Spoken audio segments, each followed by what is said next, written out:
To start us off, we always do a welcoming and inclusion activity. It just kind of helps us get to know one another, as well as talk about some things to build a relationship and kind of establish some community while we're here. So you see the question on your screen: what is or what was your favorite game to play with your family? This game can be a board game, a game of cards, I Spy, maybe a physical game that you play outside like tag, or um, any kind of play that you go through as a family. I would like you to think about that game and why it's important to you and why it's important to your family. And then we're just going to share out. So I'll give you 2 minutes to think about your favorite game and why that game is your favorite. And then I'll call for some responses.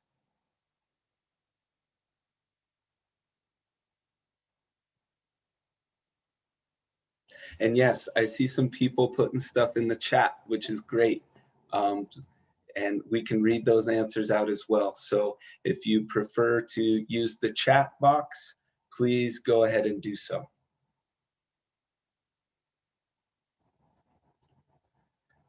I see the card game Uno in the chat box. I love Uno.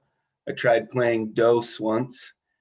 It does exist, and it's really hard, not as fun as Uno. Thank you for sharing. Card games, Mahjong. I've never heard of that one. Thank you for sharing. Connect 4, that's good. Uno. Oh, Battleship. Yeah, Battleship's a fun game as well. I love that one. Does anybody have any other games that they would like to share out? Tag, good. Just a good old game of tag, get outside, get moving. Dragonwood, a fun card game where you roll dice and defeat dragons. Interesting, okay. Never heard of that one, I love it. Lots of card games, just enjoy spending time with our kids. That's great. We'll talk about how games can help build family community at home. Clue, Clue's a good one. I enjoy playing Clue too. One of my favorite games as a kid was Monopoly. I don't know why, but my parents loved Monopoly, or Risk, world domination there. So I see somebody raising their hand. You want to go ahead and unmute yourself? Is it Enrique? Go ahead. What's your favorite game there? Ticket to Ride. Say that one more time. It's called Ticket to Ride. Ticket to Ride. To get to ride. Oh, okay. I haven't heard of that one either. So that's awesome. Anybody else want to share out? Thank you, Enrique. I'll share mine. Okay. For anybody who doesn't know, I'm Danielle Lozano. I'm the school counselor at Desert Heights. And my favorite game was Apples to Apples. I don't know if anyone's played that, but I love that one because me and my family just laugh so hard when we're playing it. That's good. Laughter is amazing. It always brings the family closer together, helps us through these tough times a little bit. I've played Apples to Apples as well. I love that game. So thank you for sharing, Danielle. All right. For those of you who didn't get a chance, again, you can just load your thoughts in the chat. Tonight, we have some learning objectives. We're going to look at what is social emotional learning. We'll watch a short video explaining that, and we'll look at the definition of social emotional learning.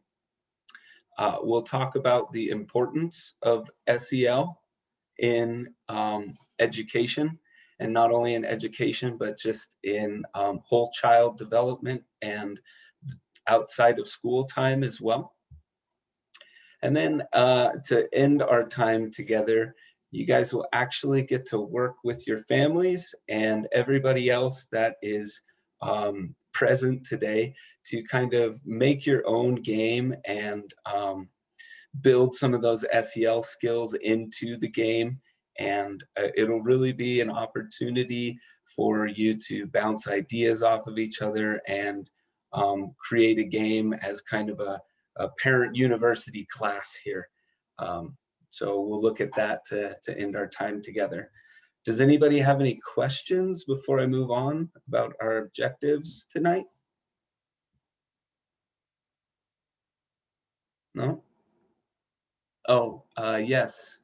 I see Galaxy A01. You can unmute yourself. I saw your hand there. Go ahead. What's your question? When will we do the board again? I just Right now, Sky.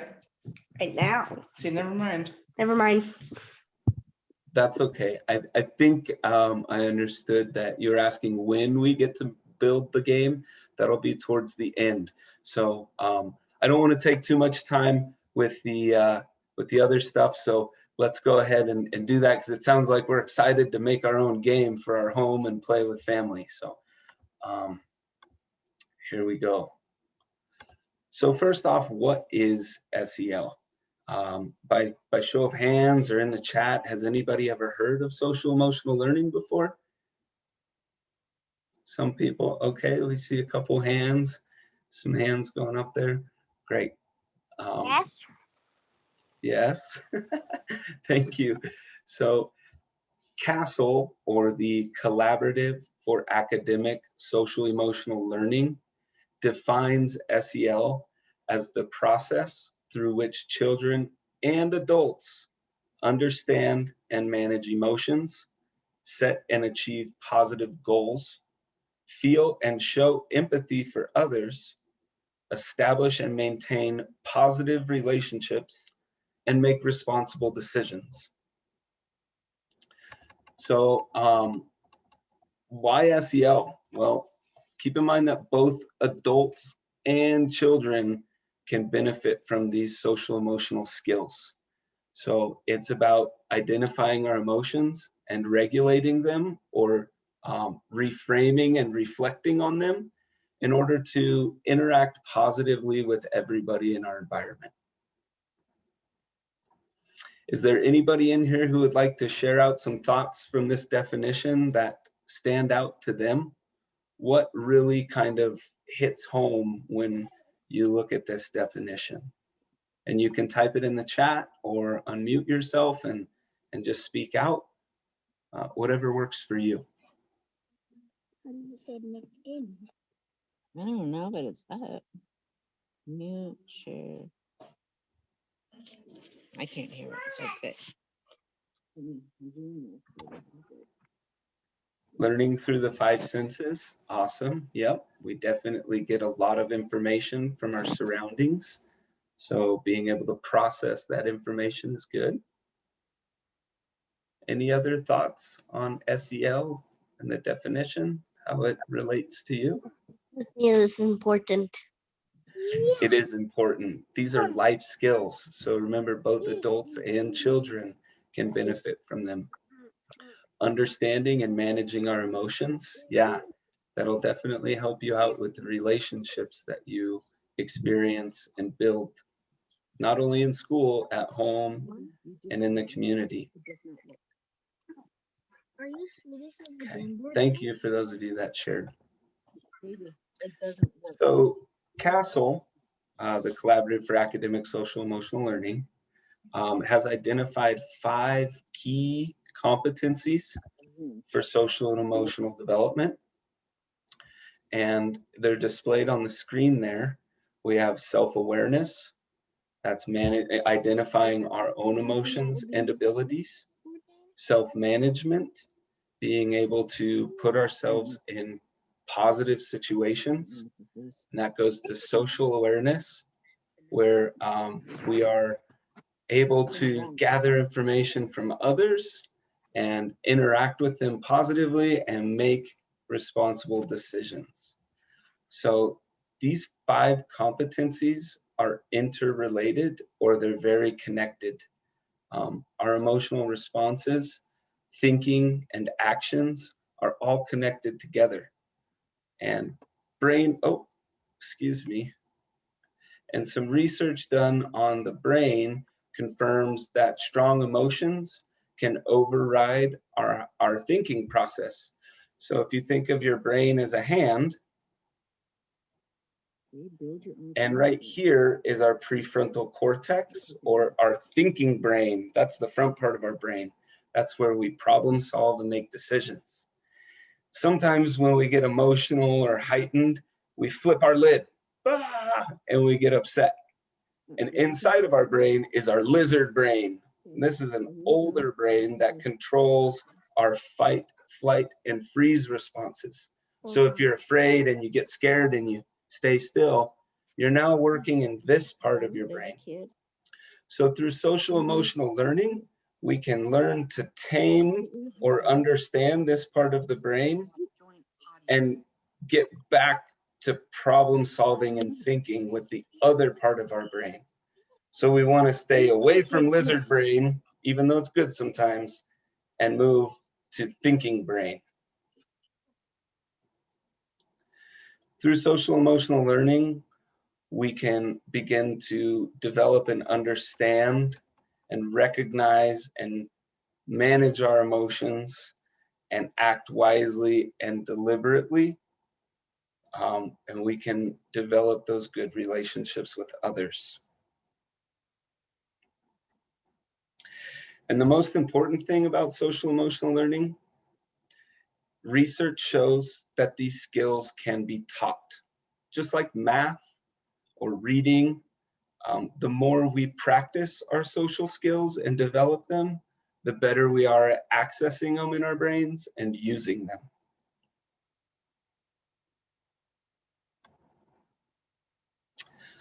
Right now, we're going to watch a short video about SEL. This video comes from Castle, and I'd like you to think about how this connects to students or children.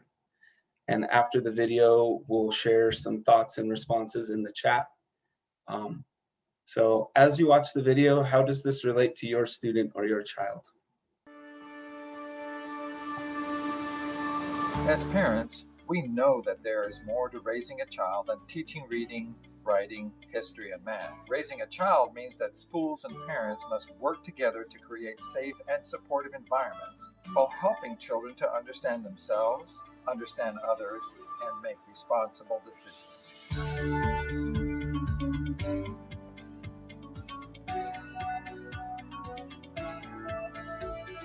It's important for children to see that they have role models that aren't always the ones that they expect to have. You know that saying that parents are the first teachers, that's very true, because I think that as a school, there's only so much that we can do. I think parent involvement in school is huge because I think it's really important when kids feel the partnership that their families have with the school. And so we work to have structures and systems in place that will help kids be able to do those things. Social and emotional learning, or SEL, is how children and adults understand and manage their emotions, set and achieve positive goals, feel and show empathy for others, establish and maintain positive relationships, and make responsible decisions.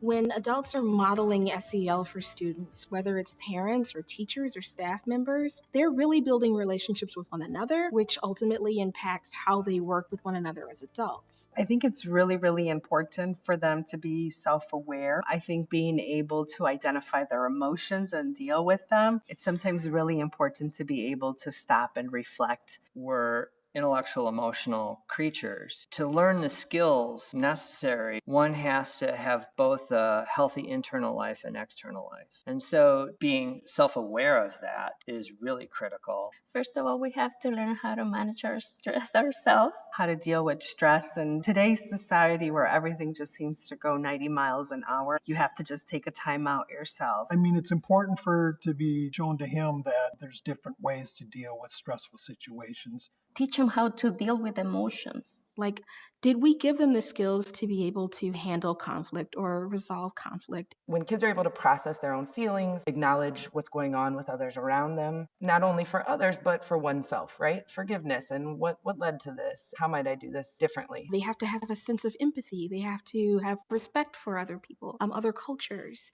I want him to learn how to interact with other kids, how to play, how to cooperate, how to do things together, also have fun.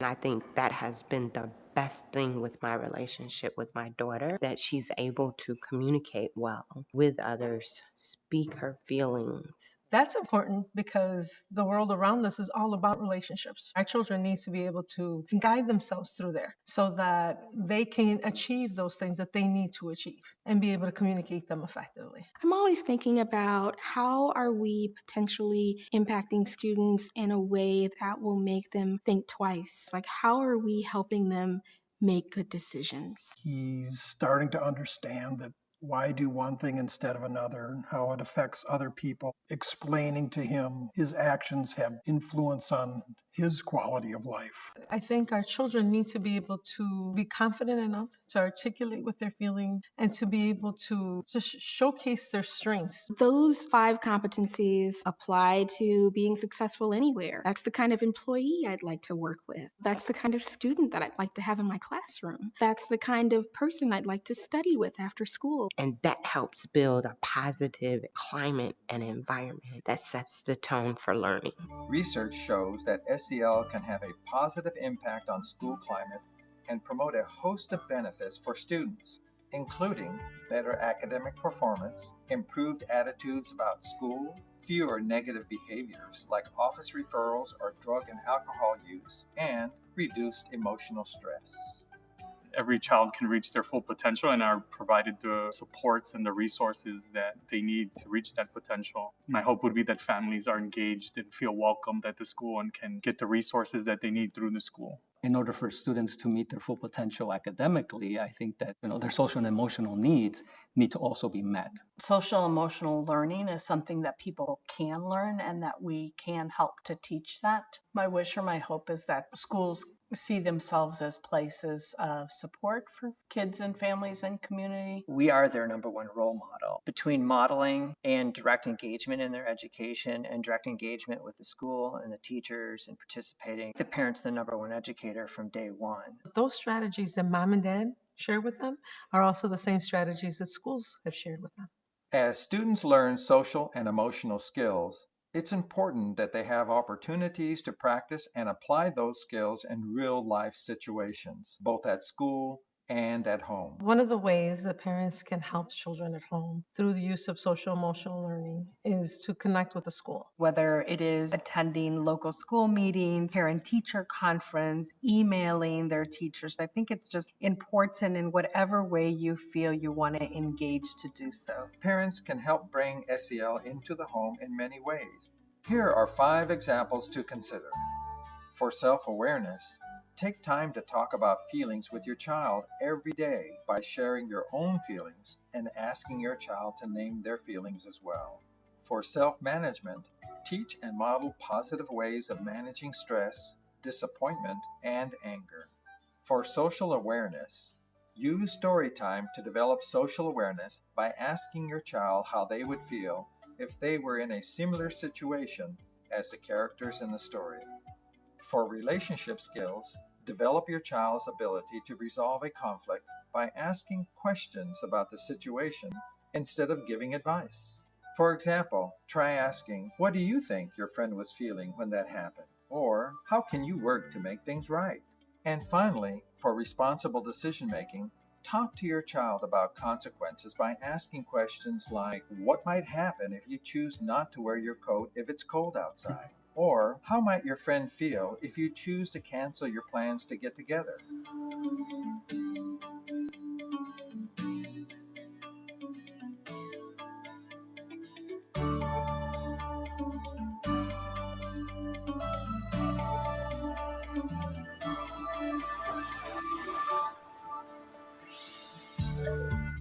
Social emotional learning helps us because it brings us all together. Social emotional learning is a journey we're all on until the day we die.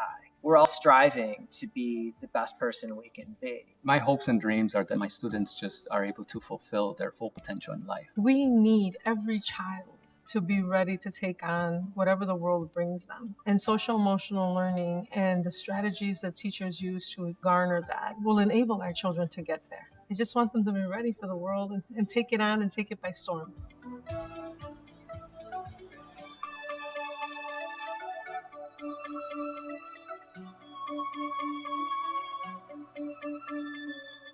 For more information on social and emotional learning, go to castle.org.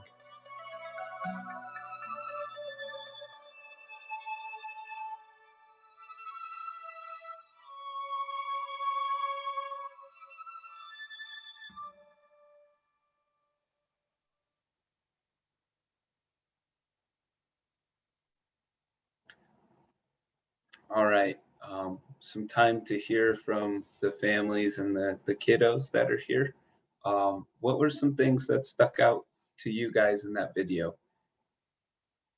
If you can go ahead and unmute yourself and speak out, or if you're more comfortable writing in the chat, whatever works for you. Yeah, Enrique, again, I see it's your hand raised. Making positive choices. Making positive choices. That's really good. That's awesome. Responsible decision making. Good. I really like how the video explained that parents are often the first teachers. So some of the things that are learned at home obviously find their way to schools and vice versa. I see somebody with their hand up there. The name is Norma. If you want to go ahead, I see your hand. You can speak out at any moment. Learn about things. Yeah, learning about our feelings. That's really important because that can affect if we're ready to learn or what mood we're in and how we interact with each other. Good job. Thank you. I think Colby Being has his kind. hand up. Okay, go ahead, Colby. What I learned is that it's okay to talk about problems and emotions. That's really good. Being able to talk about our problems and emotions allows us to work with others to get through some challenges. That's awesome. Thank you, Colby. Is it Solis? Being kind to the people around you. Yeah, kindness is really important. Thank you. One in the chat is communication after school, asking what their day was.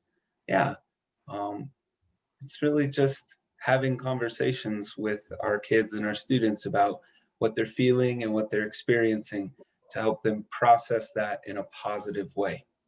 So thank you all for sharing. So as mentioned in the video, there's both behavioral and academic gains associated with social emotional learning. Students that practice and develop their social skills improve their attitudes about themselves, others, and school. We create a positive classroom culture and behavior where people are able to support themselves and one another. And then students that have strong social emotional skills are often able to perform better on academics and tests. Big things that are important: social emotional learning decreases problem behavior or conduct problems in class, as well as aggression and emotional distress. So our hand-brain model, when we flip our lid, students who have strong social emotional skills are able to kind of manage and get back into a thinking brain. So Can I add something, Chris, real quick? Yeah, please go I just ahead, by want to all say means. that these are skills too that we practice, and I see mostly the kids in here practice at school almost every single day. And we also do like social emotional lessons in classrooms. Like I know Ignacio, Colby, Sky, Omar, Seth, Ethan, I'm in their classrooms at least once a week doing a full lesson on these kind of skills. So then to follow up and also have the parents working on it at home or asking them how to demonstrate these things or practicing their calming techniques with them at home is super, super important, because when they see you practice it with them too, it means so much more to them. Thank you. Yeah, that's exactly right. Social emotional learning isn't just for home. You can use this in any context of life. So thank you. So today we finally get to the power of play and building our game. So why is play important for people of all ages? Anybody loves a good game. Students, adults, grandparents. Um, why is play important for everybody?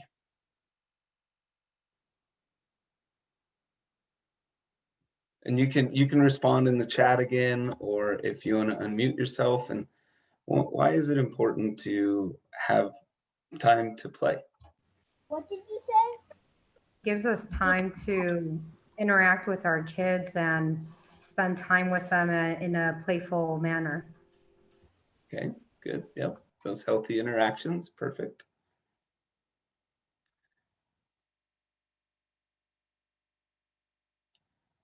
Seth says it's getting his energy out. Awesome. Yeah.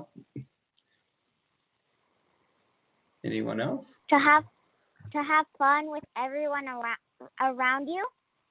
To interact with everybody and give everybody an opportunity. Good. Say something. It makes us laugh. It makes us laugh. Yes, there's so much joy in play, and that brings the fun out. That's awesome. Play, whether it's physical, like playing games, tag, you're moving, or mental and emotional, like a board game or a card game or something along the lines, it develops those social emotional competencies for people of all ages.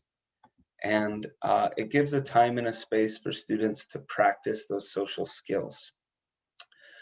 When we play, we strengthen the way our brain accesses and uses information around self-awareness, self-management, social awareness, relationship skills, and responsible decision-making.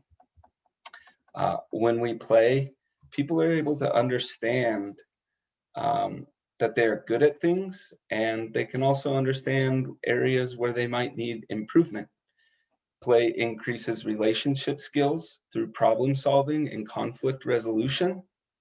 And during play, people can learn to set their differences aside when a disagreement happens, and keep the play going. Self-management is important during play. People are able to practice and follow rules or agreements and change their behaviors and actions if the rules aren't followed or there is a disagreement. Most important, play offers the ability to reenact some life experiences and to process and relieve stress. As Seth mentioned, we get our wiggles out and get all that energy out, whether it's positive or negative. Developing research actually shows that play can reverse harmful effects of trauma. People can reflect on a life experience, use problem solving and coping skills to process their emotions, and change their way of thinking. Play encourages creativity, innovation, and curiosity. So play is extremely important for people of all ages to develop and practice those social skills. And now it's game time. Woo, this is what you guys have all been waiting for. So I believe you should have received some materials like this from Family School Partnerships or your FACE liaison. If you have not, I believe they're still available. Mr. Eric Soto can help out with that. But basically, game time. How do we reinforce SEL at home? And one way we can do that is to just make a simple game that can have questions or like actions that build our SEL skills that we've discussed throughout the time tonight. And most importantly, you guys hit it right on the head when we started, is playing games allows the family to come together and really strengthen their relationship through that time. So pretty easy directions here. There's 20 different cards that came in your packet. And basically, you're going to use those cards to come up with steps that go on your board or your game. So some ideas on the screen there to write on the cards is you can have a pass card or two, but there's a lot of good social emotional skills that come through telling jokes. You can have some of those cards be about getting up and exercising, whether it's jumping jacks or touching 4 walls in a room. And you can also include music or some ways to sing if you guys have a favorite family song. Some other possibilities are cards that deal with gratitude. If you could list 3 things that you're thankful for after your day is over, or with your family, or at school. I'll give one more idea. You could retell an event or a tale or a story from something that happened throughout the day. So at this point in time, I'm really just going to turn it over to you guys and the families and participants, and you have time to develop your game by writing some ideas on the cards that you received, and then you can place them on your game board. And as you move through your game board, you can complete the tasks that are written on the cards. So this is really important too, because you as the family and you as the student, you guys get to pick what is exciting and fun to you. So that looks a little bit different for everybody. Well, the good thing is you could also take a piece of printing paper or something and draw this board on there and create your own game board. Another idea too, if you don't have the cards, might be to use Post-it notes if you have them, where you can write some ideas on a sticky note and then post that on the game board. I know time is short, but we are going to give you guys about 5 more minutes to work on your games, come up with some ideas, and then I'm a firm believer in sharing is caring, so we'll ask you guys to share some of your ideas. So Yeah, if you don't have the board game, Colby, you can draw a board. So you can draw just kind of like a snake shape and then make little squares in it. And we can write in the little squares what you do if you land on that space. And maybe rather than squares, you have circles where people land on and you write your ideas. This game is for you and your family time, however you guys want to use it. Okay. I'm going to type in some of the suggestions in the chat for your school. One of my ideas was skip around the room. Ooh, that's a good one. Get some of that energy out. That's awesome. One of my ideas was give a compliment to someone. Oh, I like that. That's a good one. Are you going to put that one in the chat, Mrs. Lozano? That's a great idea. Thank you.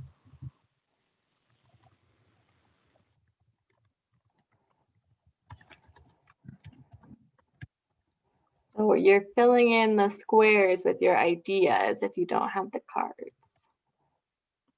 Mrs. Lozano's writing great things in the chat there. Do you mind if I read some of them out? Yeah, go ahead. These are just what's on the cards. Yeah. Are you more like a cat or a dog? Would you rather be a dragon or own a dragon? List 3 things you're thankful for. How do you deal with your stress? How do you work with others? How do you help others when they have a problem?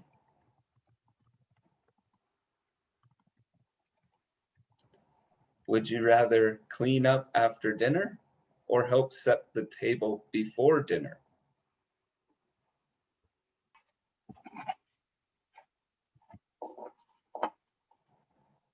Get up and move. Do a dance. Skip around the room. Jumping jacks. Stand on one leg for 10 seconds. How can you help someone who is upset?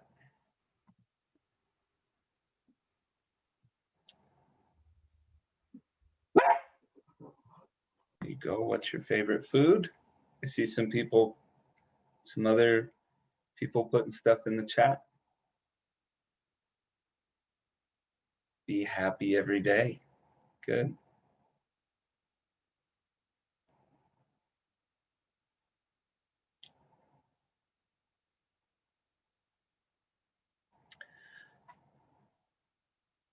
I see that we're coming close to time up here. Thank you for the reminder on that. Is there anybody else that would like to share out some of their ideas, either in the chat? Happy to be with you. Happy every day. Happy to have a family. That's awesome. Play with somebody. Play with somebody.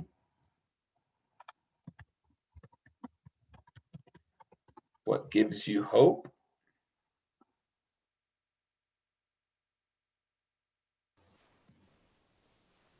Could you show the instructions again? Because I just finished all the cards. Well, now the last part of it is, how are you going to use this with your family at home? So it's up to you and your parents or guardians to figure out a time and a space to use this game so that we can practice SEL at home. I like that one in the chat there. Make a charade. It's great. So as you guys complete your game, make sure you have a plan in place or an idea of how you can use this game with your family at home.